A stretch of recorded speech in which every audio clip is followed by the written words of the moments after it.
One day, I decided to tell him everything my husband had done to me. With my newfound confidence, I learned that I didn't deserve that behavior. He was absolutely horrified. He said he had figured something was up but didn't realize the extent of it. He told me he would be there for me, no matter what, and he was. We fell in love, and I didn't know what to do. He loves me but isn't sure if he wants to be with me because of the severe blowback he faced personally. I ended up deciding to get divorced. Even if I couldn't have him, I knew I couldn't stay in that home, constantly scared and anxious. I filed, and then it was like a switch flipped for my husband. He stopped drinking, said he would go to couples therapy, and, honestly, all the abuse stopped. I felt like I was making the wrong decision, like I should stay, but I knew I could never go back to how things were. He asked me to stop seeing my partner. I told him I did, but I didn't, I couldn't. Even though my husband was trying, I couldn't get over everything he had done to me over the past 3 years. Maybe I could have if I had stopped seeing my friend, but I didn't. I just knew I never wanted to go back to the possibility of that. Now, I feel horrible. I'm still seeing my friend, and I'm still in love with him. Even with the uncertain future, I enjoy every day I get to see him, and he said he feels the same. The guilt eats at me, but I just can't stop seeing him. In the divorce, all my friends took my husband's side. He told them about my relationship with my friend but didn't mention his abuse. With him working on himself, I didn't want to tell anyone. I didn't think it would help. So now, everyone knows about me and my friend, but they think we're no longer together. No one really talks to us, though. My divorce should be finalized in December. I'm excited and ready for it to be behind me. I won't lie, though, I'm hopeful that my friend and I can be together. And if that makes me a bad person, so be it, but I don't want to wait around hoping a man can get his act together. I want something great that's right in front of me, and if we don't work out, that's fine too. I just know I deserve better. Update 4 months later. My 27F mom passed away a year ago. We knew it was a possibility, so she divided up her jewelry that my dad had given her over the years to pass on to us. I picked out 2 rings that I had helped my dad choose. They weren't cheap, about $10,000 each when I had them appraised. When I left my husband, 30M, I left quickly, taking almost nothing with me just to get out. He kept some of my belongings, but it was included in our divorce agreement that certain items were to be returned to me and kept in a safe deposit box until I could retrieve them. I took almost nothing of monetary value from the marriage when I left and basically gave him everything. The divorce is now final, and I finally returned to my home state to pick up the rings. I found out that my ex-husband didn't put the rings in the safety deposit box, only some of my other jewelry. When I confronted him about it, I discovered that not only did he fail to secure them, but he had also stored them at his new girlfriend's, 21F, apartment. She claims she kept them in her jewelry box for safekeeping but now can't find them. According to the texts I have, she knew exactly what the rings were, that they weren't his, and that they weren't a gift. I talked to my divorce lawyer, and he's filing a lawsuit because, 1, inheritance is not considered marital property, and 2, my ex didn't fulfill his end of the divorce decree. I'm asking for $25,000, which covers the value of the rings plus emotional damages for losing the only items I had left from my mom. I also filed a police report for the theft of the rings by his girlfriend. While I doubt much will come of it, they are investigating whether she or he sold them, which seems likely given their value. I'm devastated by the loss. These rings were incredibly special to me. He and his girlfriend are pissed at me because it's too much money that they don't have, and she could get charged with theft or laundering the money from selling the rings for my ex. I'm not sure, this is mostly from my lawyer. They think it's just a couple of rings. His friends, who used to be my friends, but I don't speak with them anymore, have been blowing up my phone, calling me a bitch and saying I've already hurt him enough, that I should just leave it alone, and that I'm getting what I deserve. I wish I could get the rings back, but I'm so upset with him and his attitude about it that I basically want to go scorched earth on them.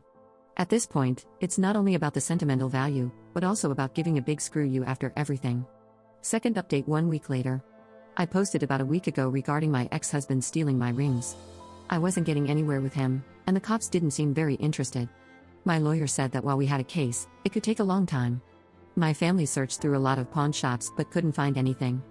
I was feeling pretty terrible about the whole situation and had started to accept that the rings were a lost cause. Then, earlier this week, a friend from my past messaged me on Instagram. She never sent me anything bad like others had, we just hadn't spoken in a while. She sent me a link to a profile of my ex's new girlfriend's brother and said, "I'm not sure, but his fiancé's ring looks like it might be yours." This friend also lost her mother when she was younger, and she said she didn't care what had happened between me and my ex. She wasn't going to let someone take that away from me. We talked for a while, and she told me she was upset when she heard about the rings being missing. Apparently, my ex had gloated, saying I wasn't ever getting them back. She wanted to help me find them if she could. I went over to the page, and sure enough, my favorite ring, A diamond with a woven silver and rose gold, diamond paved band, was front and center in his engagement photos. I went full CIA on them, looked at every family member this girl has, and found another sister wearing my other ring, claiming it was her purity ring, gifted by her sister for her 16th birthday. I was floored and very pissed. I called into work for the rest of the week, drove back to my hometown, picked up my brother, and went straight to my ex's apartment. When my ex answered the door, I lied, telling him that the cops were going to arrest his girlfriend's brother and sister for theft unless he returned my rings within 2 days. One day went by with no rings, so I messaged the brother's fiancée on Instagram. I showed her pictures of the ring on my hand and my mom's hand, explaining that it was stolen and that I wanted it back. This poor girl was appalled. I honestly believe she had no idea. We ended up talking on the phone, and she apologized, saying she would speak to her fiancé. I told her I was determined to get the ring back. We eventually met up. I showed her more proof that the ring was mine and explained the entire story. Thankfully, she gave it back to me. She also mentioned that she didn't like her fiancé's sister, thought she was bad news, and pretty much kept her distance from her. She said she would talk to her fiancé to figure out why on earth he thought getting a ring from his sister was a good idea. Word must have gotten out, because my ex started calling me nonstop, leaving messages saying he'd do anything, just please don't make his girlfriend's sister give the ring back. He kept saying it was embarrassing and so on. I picked up my brother again and went back to his apartment. This time, both my ex and his girlfriend were there, and a full-on yelling match broke out. My brother had to physically hold me back from clawing her eyes out. I ended up literally sitting in their entryway, refusing to leave until I got the ring. I told them they could call the cops to remove me, and I'd tell the police about the rings. I'm not exactly sure what happened after that, but the girlfriend left and came back with the ring after about an hour. The whole time, my ex kept saying that my mom was basically his too and that he deserved to have something of hers. My brother had to stay between us and told him to back off. When I got the second ring back, I stood up and completely lost it. After years of dealing with him, I don't think I'd ever been that mad before. I screamed at him, told him off, and even spit on him as I left. It probably wasn't the most mature response, but it felt damn good. I'm actually surprised no one called the cops or filed a noise complaint, but that apartment complex isn't exactly known for being nice. As for why his girlfriend thought it was a good idea to give the rings to her family, I have no clue. I'm hoping my old friend might give me some gossip, or maybe I'll hear something from the fiancé. But honestly, I'm just relieved that I got my rings back and that the drama is finally over. I don't have to deal with them anymore, and nothing else is needed from our divorce decree. My boyfriend promised me a massage and some cuddles from the cat when I get back into town, and honestly, I'm just hoping I never hear from any of them again. Third update 7 months later. Last time I updated, I let everyone know I got my rings back. I have a little update in a positive direction and some more info about the girlfriend's ex-future sister-in-law. Since some people mentioned confusion with names and relationships, here's a quick breakdown. Daisy is my ex's girlfriend, Luke is my ex, Kayla is Daisy's future sister-in-law, and Dave is Daisy's brother. This should make it easier to follow along as I share the latest update. Luke reached out to my brother asking to speak with me since I had him blocked and never got the messages. My brother asked if I was okay with it, and I agreed.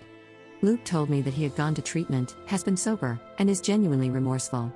He said that the whole ring debacle and our divorce made him realize how messed up he had become. He started attending AA, going to therapy, broke up with Daisy, dumped his enabling friends, and is currently living with his brother.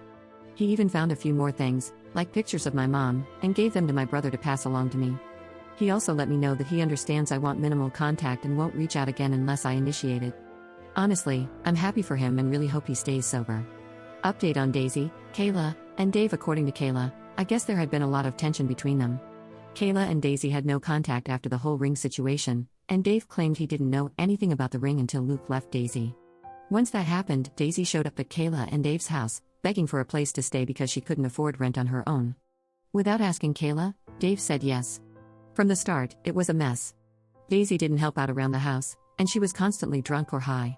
Things got worse when Daisy started stealing Kayla's jewelry. Dave kept covering for her, and Kayla thought she was losing it until she caught Daisy in their bedroom going through their stuff. That led to a huge fight, and it came out that Dave had known about the stolen ring all along. Again, Dave tried to cover for Daisy. The fight became physical, the cops were called, and Daisy was arrested for assault and illicit substance possession. When Dave got home, he was furious about his sister being in jail, while Kayla was furious about the ring and her stolen jewelry. They broke up, and they are in the process of selling their house. Kayla called me afterward to vent and let me know what had happened. It sounds like she doesn't have a good support system. As for me, I'm still living my best life with my boyfriend and cat. I'm treated so well and am continuing therapy to heal. I'm pretty far removed from all the craziness now, and I don't plan on updating again since I no longer have anything to do with any of this. Thank you to everyone for your kind words and support, I appreciate it all.